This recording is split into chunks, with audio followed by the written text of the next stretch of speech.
Hey guys, so one of the biggest issues that is still going on in your writing is that you tend to kind of ramble. And sometimes they're not even like technically run-on sentences, but you just keep going like on and on and on.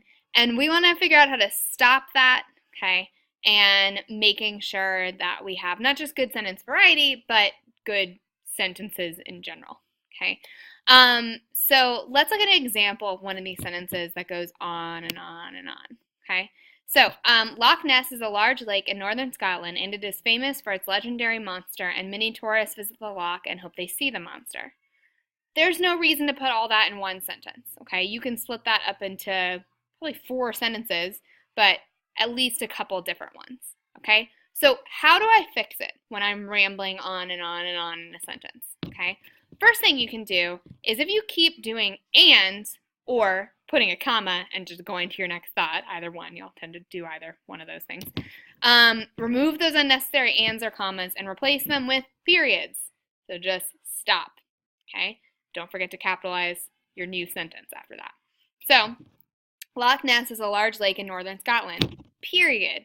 Capital I. It is famous for its legendary monster. Period. Capital M. Many tourists visit the loch and hope they see the monster. Period. All right? So, just stopping our thought, putting a period. Okay? Now, you can also break sentences up and begin the new sentence with a subordinating conjunction, one of our whoopus words.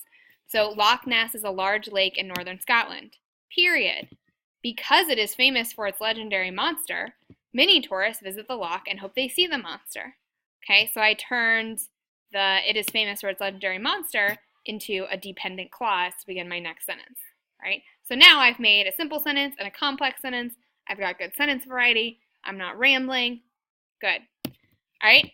We can also turn some of the details in the sentence into phrases or dependent clauses, kind of like I did before. Loch Ness, a large lake in northern Scotland, is famous for its legendary monster. Many tourists, hoping to see the monster, visit the loch.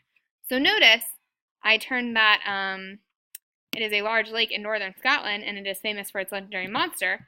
I made that one clause and I just kind of interrupted myself with a phrase about it being a large lake in northern Scotland. All right, or Loch Ness is a large lake in northern Scotland that is famous for its legendary monster. Many tourists who hope to see the monster visit the loch. So this time I interrupted it with those relative dependent clauses, those ones that begin with relative pronouns like who, that, which, and set them off with commas. All right, now remember, you don't have to get rid of all the ands. Some ands are necessary to have compound sentences and good sentence variety. So it's fine to keep some of your ands.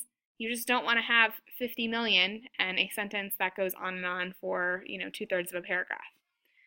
All right, so let's look at a couple examples, and I want you to try to fix these. So tell me how you would fix this, okay? So my first one, small animals need the most protection, and they might use chemicals to keep themselves safe. And these chemicals often cause pain to attacking animals, and this pain teaches attackers to leave the small animals alone. So I want you to take a second, and I want you to just kind of figure out, I've left you some space so you can kind of figure out how you want to correct it on there. And then I want you to type your new version in for me. Okay, so hopefully you did a good job splitting that up into sentences, adding periods, capitalizing letters, making things dependent clauses or phrases. All right, let's try one more. The skunk defends itself by releasing a foul-smelling chemical from glands found behind its tail, and the chemicals can severely sting eyes, and the smell is enough to send predators hurrying away. So any animal that tangles with a skunk surely wouldn't do it again. All right, so same thing, take a second, you can kind of mark on your paper, figure out what you want to do, and then type up a better version of that sentence, hopefully making it sentences. Okay, good, so hopefully put in some periods, capital letters, made things dependent clauses, did something. All right, so how can I fix wordy sentences? All right, now when we have unnecessary repetition, that creates wordy sentences. All right, and wordy just means there's too many words. All right, in order to fix these sentences, you want to remove the unnecessary words. So, example, huge, giant stones stand on end upright in England. Now, huge and giant pretty much mean the same thing, and on end upright pretty much mean the same thing. So we don't need to say all those things.